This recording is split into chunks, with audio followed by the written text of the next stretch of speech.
আওয়ামী লীগ একটা বড় দল, অনেক বড় দল। কত বড় দল আমি বুঝাই আপনাকে। মানে আওয়ামী লীগ যখন খুব খারাপ করে তখনও 2.25 কোটি ভোট পায়, মাথায় রাখেন কিন্তু। আচ্ছা ধরলাম এই 15 বছরের দুঃশাসনে আওয়ামী লীগ আরো খারাপ করছে, মানুষ আওয়ামী লীগকে আরো বেশি ঘৃণা করে। ধরলাম এখান থেকে আপনি 50% বাদ দেন, 50%, তাও তো ভাই 1 কোটি লোক থাকে। 1 কোটি লোককে আপনি ফু দিয়ে উড়াই দিবেন? আসিফ মাহমুদ সজীব ভুইয়া, ওনার ফুয়ের এত শক্তি, উনি আওয়ামী লীগকে ফু দিয়ে 1 কোটি লোককে ফু দিয়ে উড়াই দিবেন? ভাই আমি আগেও বলেছি, এখনো বলি, আওয়ামী লীগ পাট গাছ না যে আপনি টান দিয়ে উঠে ফেলেন। আওয়ামী লীগ বট গাছ। আওয়ামী লীগকে টান দিয়ে উঠানো যায় না। এটা একটা এত পুরনো একটা দল, 3 পুরুষের দল আওয়ামী লীগ। দাদা আওয়ামী লীগ করতো ভাই, বাবা আওয়ামী লীগ করে, ছেলে আওয়ামী লীগ করে, তার যে সন্তান এখনো হয় নাই, হবে, সেও ছাত্রলীগের নাম লেখায় রাখছে। এটা হলো আওয়ামী লীগ। আপনি ইচ্ছা করলেন ওই আসিফ মাহমুদ সজীব ভুইয়া, উনি বললেন যে আওয়ামী লীগ নিশ্চিহ্ন করে দিবেন। এত সোজা, অবাস্তব চিন্তা ভাবনা, বুঝে না আওয়ামী লীগ কি জিনিস। এটা উনি আওয়ামী লীগের মতো দল, এত বড় দল, সারা সমস্ত ইনস্ট্রুমেন্ট তার পাশে ছিল, রাষ্ট্রের প্রত্যেকটা প্রতিষ্ঠান তার সঙ্গে ছিল। সে 2009 সালে হিজবুত তাহরিরকে নিষিদ্ধ করছিল, পারছে। 32 নম্বর যখন ভাঙে, তার মাথায় এক লোক এরকম প্ল্যাকার্ড নিয়ে খাড়ি আসলে হিজবুত তাহরির পতাকা নিয়ে। হিজবুত তাহরিরকে নিষিদ্ধ করতে পারছে আওয়ামী লীগ? পারে নাই। জামাতকে নিষিদ্ধ করতে চাইছে, প্রথম দিন থেকে জামাতকে ঠেঙ্গাইছে, যেখানে পাইছে বাইরেছে, হাত পা ভেঙে দিচ্ছে, অমুক করছে তমুক করছে। শেষ দিনে সে নিষিদ্ধও করছিল। জামাতকে নিষিদ্ধ করতে পারছে? জামাত আগের চেয়েও পাওয়ারফুল হয়েছে, এবং জামাত এখন ক্ষমতায় যাওয়ার স্বপ্ন দেখে। এটা হাওয়ার উপরে দেখে না, দেখে। তো নিষিদ্ধ করা যায় না এভাবে, গায়ের জোরে নিষিদ্ধ করা যায় না। নিষিদ্ধ করতে পারে একমাত্র জনগণ। জনগণ যখন কোনো রাজনৈতিক শক্তিকে প্রত্যাখ্যান করে, তখন সে নিষিদ্ধ হয়। বট গাছ আপনি আপনি মরে, বট গাছকে টান দিয়ে উঠে ফেলানো যায় না, এটা মাথায় রাখতে হবে। আওয়ামী লীগকে আপনি যখন আওয়ামী লীগকে নিষিদ্ধ করতে চান, তখন তারা আরো শক্তিশালী হয়ে ওঠে। তখন কি হয়? তখন আওয়ামী লীগের যা আছে, যেদিকে ডালপালা, সবাই একত্র হয়ে যায়। যে জিনিসটা জামাতের ক্ষেত্রে হয়েছে, যে জিনিসটা হিজবুত তাহরিরের ক্ষেত্রে হয়েছে, ওনাদের অভিজ্ঞতা কম, এই জন্য এগুলি বলে এক ধরনের আমোদ অনুভব করে, এবং মনে মনে ভাবে আমি এখন ক্ষমতায় আছি, সারা জীবন ক্ষমতায় থাকবো।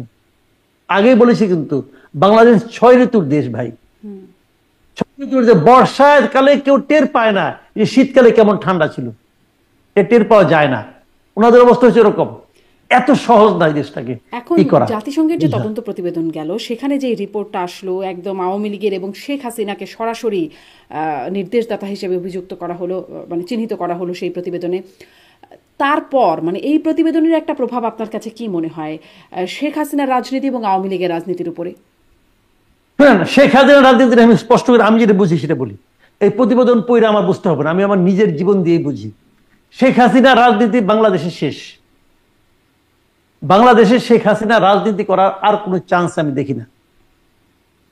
যদি কেউ শেখ হাসিনাকে কোলে করে এটা বসায়ও দেয়, তবু এই দেশের মানুষ তাকে মেনে নেবে না। কিন্তু আওয়ামী লীগের ভেতরে তারা কি শেখ হাসিনার বাইরে অন্য কাউকে ভাবছে? এটা তাদের ব্যাপার, তাদের সমস্যা। আমি মনে করি আওয়ামী লীগ যদি প্রকৃতপক্ষে রাজনীতিতে আবার ব্যাক করতে চায়, তাহলে তাদের এই করাপ্ট এবং ফেইল্ড, যারা নাকি ফেল করছে, তাদেরকে নিয়ে ভাবলে তাদের জন্য কষ্টকর হবে, অনেক কষ্ট হবে, এবং এই কষ্ট তারা পাবে না। আর শেখ হাসিনা তো অমর না, ওনার তো বয়স হয়েছে ভাই। উনি আর কয় বছর টিকবেন আপনি বলেন? উনি কি আরো 500 বছর বাঁচবেন?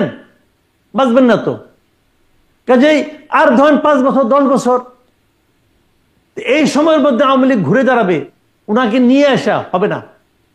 বরঞ্চ শেখ হাসিনা যদি আসলে আওয়ামী লীগকে ভালোবাসত, ওনার উচিত ছিল ওনার নিজের থেকে ঘোষণা দেওয়া। আপনাদের বিদেশে কি হয়, ওয়েস্টার্ন ওয়ার্ল্ডে কি হয়, যখন দল হেরে যায়, দলের নেতৃত্ব কিন্তু দল ছেড়ে দেয়, বলে যে আমি ব্যর্থ হয়েছি। নিজের ব্যর্থতা স্বীকার করে তারা বলে নতুন নেতৃত্ব আসুক। আমাদের এখানে এই প্র্যাকটিসটা নাই। এটা শেখ হাসিনা তৈরি করতে পারতেন, উনি তো অবধারিতভাবে বাই ফেল। ওনার বলা উচিত ছিল আমি পারিনি, অতএব তোমরা নতুন নেতৃত্ব গড়ে তোলো। এই আহ্বান দিয়ে উনি যদি দলের সভাপতি পদ ত্যাগ করতেন তাহলে একটা নতুন লোক উঠে আসতো। নতুন লোক উঠে আসছে না কেন? তারা ভয় পাচ্ছে। আমরা যদি উঠতে চাই তাহলে শেখ হাসিনা তো মেনে নেবে না। শেখ হাসিনার অনেক টাকা আছে, তার যারা সমর্থক তাদের টাকা আছে, আমরা বিপদে পড়বো। তারা এই জন্য আসছে না। কালকে শেখ হাসিনা ঘোষণা দেখবেন আওয়ামী লীগের চেহারা চেঞ্জ হয়ে গেছে। আপনি কি কাউকে কেবল শেখ হাসিনা না, নেতৃত্ব নেবার মতো আপনি কি মনে হয় কাউকে দেখেন যিনি হতে পারে? কারণ অনেক আওয়ামী লীগ নেতাদের সাথে আমার এই প্ল্যাটফর্মে কথা বলার সুযোগ হয়, মানে কারোর সাথে কথা বলে এমনকি অফেয়ারের কথাতে আমার কখনো মনে হয় নাই যে শেখ হাসিনার বিকল্প আওয়ামী লীগ কাউকে ভাবছে না। এটা তো আপনার মনে হবে না, কারণ আপনি যাদের সঙ্গে কথা বলেন তারা তো সবাই করাপ্ট লোক। শেখ হাসিনা খেলে গেলে হবে না, তো এগুলো সহজাইতে হবে। আপনি যে আওয়ামী লীগের শোনেন, আওয়ামী লীগটাকে ডুবাইছে কারা? শেখ হাসিনা। শেখ হাসিনা যত মন্ত্রী ছিল সবাই, শেখ হাসিনার যত আপনার কেন্দ্রীয় কমিটি ছিল সবাই মিলে, শেখ হাসিনার যত এমপি ছিল সবাই, যত লোক শেখ হাসিনা গত 5 বছর যত লোক এমপি হওয়ার চেষ্টা করছে এরা সবাই মিলে আওয়ামী লীগকে ডুবাইছে। এদের সংখ্যা কত? এদের সংখ্যা বড় জোর 10,000। এদের সংখ্যা বড় জোর 10,000। আর আমি কি বললাম, আওয়ামী লীগের লোক করে, আওয়ামী লীগ করে কজন? 1 কোটির উপরে। তারা সিরিয়াসলি ভোট দেয় না, তারা সিরিয়াসলি আওয়ামী লীগ করে। এই 10,000 চলে গেলে কি লস? কোন লস নাই। এখন ওখান থেকে কে উঠবে এটা তো আপনি এখন তারা দেখতে দিবে না। এরা তো কাউকে দেখতে দিচ্ছে না। আপনি কি জানতেন 5 তারিখের আগে, জুলাইয়ের 1 তারিখের আগে জানতেন নাহিদ ইসলামকে চিনতেন? হাসনাত আব্দুল্লাহকে চিনতেন? সার্জিসকে চিনতেন? চিনতেন না। এখন না চিনে উপায় আছে? উপায় নাই। সময় মানুষকে নেতৃত্বের দায়িত্বে নিয়ে আসে। এখন কি আপনার মনে হয় যে হাসনাত আব্দুল্লাহ কোন একটা পলিটিক্যাল লিডারের সঙ্গে 10 মিনিট কথা বলে তর্ক করলে হারে যাবে? মনে হয়? হয় না। কেন মনে হয় না? আছে। এই সামনের বাধাগুলি সরিয়ে দেন, অনেক লোককে দেখতে পারবেন। কিন্তু এরা তো সরাতে দিবে না। হাসান মাহমুদ দেখেন এরা কিভাবে লিডারশিপ আপনার দাবি করে দেশ থেকে পালিয়ে আসছে। এতগুলি নেতা কর্মীকে অরক্ষিত অবস্থায় রেখে তারা দেশ থেকে পালিয়ে গেছে। পালিয়ে গেছে। ওই যে যাত্রার ভঙ্গিতে এক লোক ডায়লগ দিত না ওবায়দুল কাদের নামের, পালিয়ে গেছে ভাই। সে লেজ গুটিয়ে পালিয়ে গেছে। কোথায়? উপজেলা অনেক আপনার ইউপি চেয়ারম্যান আছে, এলাকায় আছে, কই আইভির মধ্যে পালায় যায় নাই? সেটা পালায় যায় নাই ভাই। আপনাকে বুঝতে হবে জিনিসগুলো, এই যে বিষয়গুলো আছে। তো এখন এরা ওই টাইপের লোক। তো এই লোকগুলো তো আপনাকে দেখতে দিবে না। যখনই আপনি দেখতে চাইবেন আপনার চোখের সামনে সে দাঁড়িয়ে থাকবে, আপনি দেখতে পাবেন না তার পেছনে কে আছে। কাজে ওদের সঙ্গে লাভ নাই। ওদেরকে সরিয়ে ভাবেন। যাদেরকে দেখছেন আপনি আওয়ামী লীগ হিসাবে তারা সব বাদ। এগুলি সবগুলি দূষিত ব্যক্তি। এদেরকে বাদ দিয়ে চিন্তা করেন আওয়ামী লীগ আবার দাঁড়াবে। যতদিন এরা আছে ততদিন তারা আওয়ামী লীগের জন্য বোঝা। এটা আওয়ামী লীগের তৃণমূল পর্যায়ে যত দ্রুত আওয়ামী লীগ বুঝতে পারবে তত দ্রুত আওয়ামী লীগ আবার দাঁড়ায় যাবে। তাহলে হবে না, এদের দ্বারা হবে না। আপনি কিভাবে শেখ হাসিনাকে দেশের মানুষের কাছে খাওয়াবেন? আপনি কিভাবে ওবায়দুল কাদেরকে দেশের মানুষের কাছে খাওয়াবেন বলেন? এদেশের মানুষ খাওয়া দূরের কথা, ওরা দেখলেই তো বমি করে দিব। তো এই সমস্ত লোক হবে? এগুলি তো আমার কাছে ক্লাউন মনে হয়েছে, তখনও মনে হয়েছে, এখনো মনে হয়। তো কি বলবেন? জি, আপনার এখানে বক্তব্য স্পষ্ট। আমি আর কয়েকটা 1-2টা জিনিস বলেই আমি শেষ করে দেবো। আপনি ঘড়ির দিকে তাকাচ্ছেন, আমি বুঝতে পারছি। একদমই শেষ করে দেবো মাসুদ কামাল। যে জাতিসংঘের প্রতিবেদনের বিষয়ে বলছেন, আপনি বলছেন সেটি না দেখেই আপনি এটা বলতে পারেন। সেখানেই আর একটা জায়গায় একটু জিজ্ঞাসা করি যে 1400 মানুষের যে একটা মারা গেছে বলে তারা আনুমানিক একটা সংখ্যা বলছে, 1 জুলাই থেকে 15 আগস্ট পর্যন্ত এই সময়কালের কথা বলছে। এই সময়কালটা কিভাবে নির্ধারণ করা হচ্ছে এই বিষয়ে আপনার একটা মন্তব্য শুনতে চাই। এবং এখানে 4 আগস্ট পর্যন্ত আওয়ামী লীগ সরকার, 5 তারিখে সরকার পতন হলো, তারপরে কয়দিন সরকার নাই, তারপরে আবার একটা অন্তর্বর্তী সরকার। মানে আওয়ামী লীগ সরকারের উপর দায় কতটা? সবটাই কি দেওয়া চলে? না, সবটা তো ওরাও দেয় নাই। জাতিসংঘের যারা তদন্ত যারা করেছে, অনুসন্ধান যারা করেছে, তারা তো বুঝে শুনেই বলেছে। তারা তো সবটা আওয়ামী লীগের উপর দেয় নাই। আওয়ামী লীগের পতনের পরও এদেশে অনেক আইন বহির্ভূত, নিয়ম বহির্ভূত অঘটন ঘটেছে। এতে অস্বীকার করার কোনো উপায় নাই, হয়েছে তো। এখনো অনেক কিছু হচ্ছে, এখনো অনেক। কয়েকদিন আগে দেখলাম, কুমিল্লায় তো দেখলাম, একটা ভিডিও দেখলাম, একটা পরিবারে 3 জন লোক মারা গেছে, তার মধ্যে একজন মানে অন্তঃসত্ত্বা মহিলাও ছিলেন। এখনো হচ্ছে তো। এখন আগে হতো চেতনার নামে গুম হতো, এখনো চেতনার নামে হচ্ছে তো। এই জন্যই তো বলি এই সরকার থামাতে পারছে না, এটা সরকারের ব্যর্থতা। এই সরকার থামাতে পারবেও না। পারবে না কেন জানেন? আমি বলি আপনাকে, তারা পুলিশের মনোবল বলতে কিছু আর অবশিষ্ট রাখে নাই। পুলিশ সক্রিয় হবে না এই গভর্নমেন্টের হাতে। কেন হবে না? আপনি কি করেছেন? আন্দোলনে যে সমস্ত পুলিশ মারা গেছে তাদের ব্যাপারে একটা ইন্ডেমনিটি দিয়ে দিয়েছেন আপনি। তারপরে আপনি আশা করবেন এই পুলিশ আপনার জন্য মাঠে নামবে? নামবে না, নামবে না। দেখাবে নামছে, নামবে না। কারণ তারা তো জানে আজকে সে মারা গেলে তার ইন্ডেমনিটি, তার কোনো বিচার হবে না। সে কেন নামবে? মামলা হয়েছে ওইগুলি কোনো একটাও? পুলিশ ঠিক আছে, মারা গেছে রে ভাই, একে দুটো তো মারা যায় না, মারা গেছে তো, কোনো মামলা হয়েছে? আপনি মামলা কইরা পরে আপনি ব্যবস্থা করতেন কিছু একটা। মামলাই করা যাবে না, স্বরাষ্ট্র মন্ত্রণালয়ের যে নির্দেশনা তাতে বলা হচ্ছে মামলাই করা যাবে না, করা যাবে না। এটা পৃথিবীর কেউ মানবে? পৃথিবীর কেউ মানবে না। কারণ বলবেন যে না আমরা বিপ্লব করেছি, বিপ্লব আইন মেনে হয় না, বিপ্লব সংবিধান মেনে হয় না। হ্যাঁ বলেন, আমার কোনো আপত্তি নাই, বিপ্লব সংবিধান মেনে হয় না, ঠিক আছে। তো বিপ্লবের পরে তো হয়, আপনি তো বিপ্লবের পরেও সংবিধান মানেন না, মানেন না তো, তাহলে কি হবে?